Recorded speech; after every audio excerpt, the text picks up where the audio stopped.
Welcome back to my channel. এখন বাজে ঘড়িতে রাত 1টা বাজে 48। আর আমরা এখন কোথায় আছি জানো?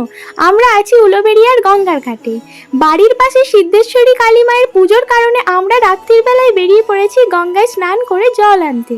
আর জোয়ারটা দেখো জাস্ট কোথায় আছে। জোয়ারের জন্য আমরা বেশ কিছুক্ষণ অপেক্ষা করছিলাম যে জলটা কখন কমবে।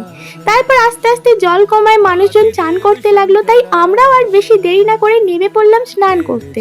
আর এই ভোরবেলায় গঙ্গায় স্নান করার মজাটাই আলাদা। পরেই তিনজন মিলে হাত ধরে একটা ডুব মারলাম, আর আমি ডুব থেকে উঠে দেখি আমি চশমা পরেই ডুবে পড়েছি। কি এক কাণ্ড! যাই হোক, স্নান টান করে আমরা শাড়ি টাড়ি পরে একটু ধূপবাতি জ্বেলে দিলাম গঙ্গার পাড়ে। আর দিকে কালীবাড়ির দরজাটা বন্ধ থাকায় বাইরে থেকে একটুখানি ধূপবাতি দেখিয়ে দিলাম। আর এইদিকে সবাই স্নান টান করে একদম রেডি হয়ে গেছে, তাই আমরা হাঁটা চালু করলাম। না, হেঁটে পুরোটা যাইনি, এখান থেকে হেঁটে এসেছিলাম বাসে। তারপর বাস ছেড়ে দেওয়ায় আমরা চলে এলাম বাড়ির কাছাকাছি। আর এখানে এসে দেখলাম এখনো অন্ধকার। তারপরে আস্তে আস্তে সকাল হলো আর আমাদের আনতে চলে এলো। তারপর আমরা এখান থেকে হাঁটা চালু করলাম।